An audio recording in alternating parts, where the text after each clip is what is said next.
compressed keratin, and that's really the same material found in our human hair and fingernails, which means it probably will not cure illnesses. With only about 2,000 Indian rhinos left in the wild, this could have been your very last chance to spot these mighty and magnificent creatures up close. Actually quite a sad story, so let's try to turn this around by saying no to any kind of product containing the rhino's horn. And hopefully someday we can rewrite the story of the Indian rhinoceros.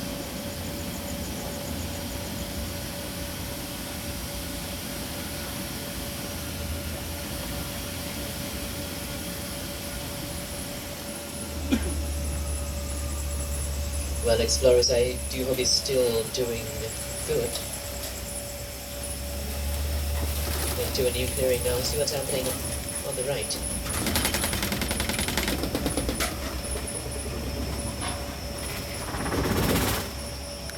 These are the Axis deer, a very elegant bunch. They're covered in some white spots, giving them a speckled appearance. And they're alternating the spotted deer. And they could remind you of the classic Disney character Bambi, but they're not related, because Bambi is believed to be a North American species. Nevertheless, I think these are just as beautiful. Once again, the Axis deer, that's A-X-I-S. In India, they are better known as chibaru.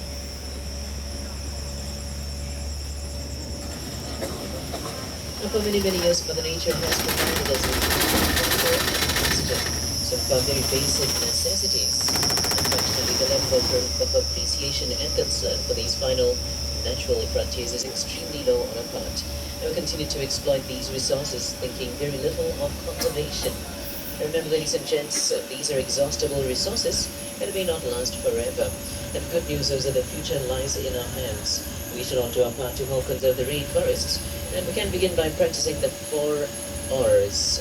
Should sound familiar. Reduce, reuse, recycle, and replant our destroyed forests. Hopefully the rainforests of today will be able to thrive and benefit the future generations of tomorrow. Alright everyone, take a look on both sides.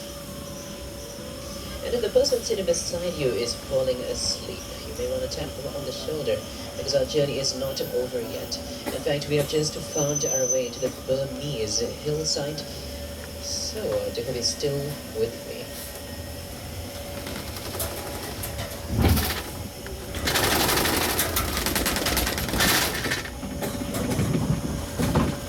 Take a look on the left, everyone.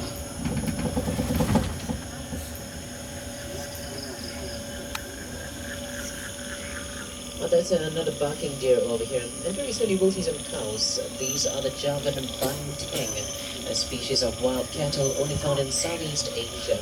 As you can see from its habitat, they live in sparse forests, feeding on grass, leaves, fruit, bamboo, and young branches. Banteng are generally active both night and day, but in places where humans are common, they adopt a nocturnal schedule. As you can see, they are brown cows. I once had a friend told me this is where chocolate milk comes from. What a strange thing to say. I haven't spoken since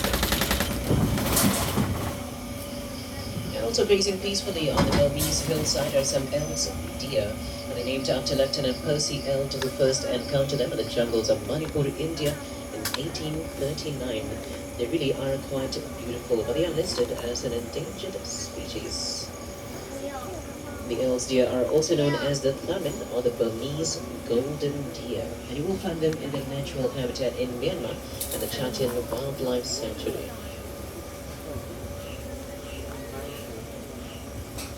And from some gentle we move on to the not so dainty animals. Here come the largest animals, called the wild cattle in the world. Say hello if you dare to the Indian bison. Now the Indian bison can easily weigh a remarkable 1,000 kilograms. And due to their formidable size and power, they have very few natural enemies. Some animals occasionally attack them, but nice try, only the tigers are a match. On the other hand, though, there have been several cases where the tigers have been killed by these dangerous creatures. The Indian bison is also known as the Siladang or the boar. And speaking of dangerous, buckle up explorers, because here comes the final and the most dangerous stretch in our safari adventure.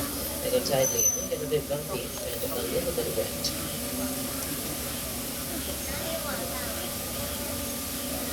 whatever happens, please enjoy yourselves.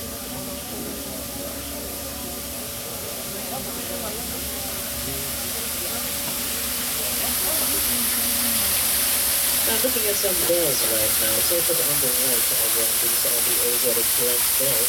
They're also known as the moon bells because of the circle white marking on its crest and the shaped with crescent moon, the moon bells. As with most of the bells, they are omnivorous, feeding on vegetation, insects, and small animals. Expert tree climbers was glad that we may not see them in the trees at the moment. Unfortunately, many of them are hunted down for the body parts used in the traditional medicine trade in Asia.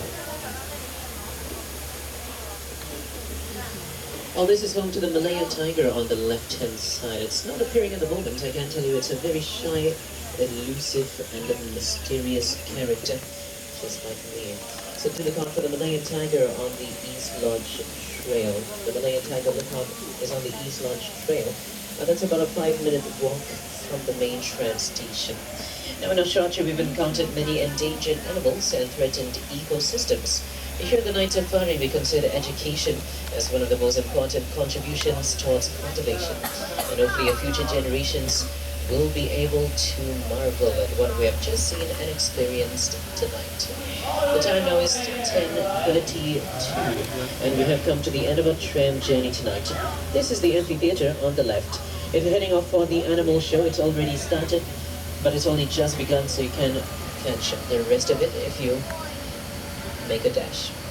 The rest of the animals are on the walking trails, and there are hundreds of them on the trails. The lions are on the leopard trail, and the tigers are on the East Lodge trail.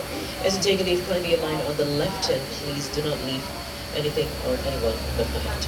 I must say you've been a delightful bunch of explorers to take around. So until we meet again, this is Tram Captain Rafi, and my name is Asad.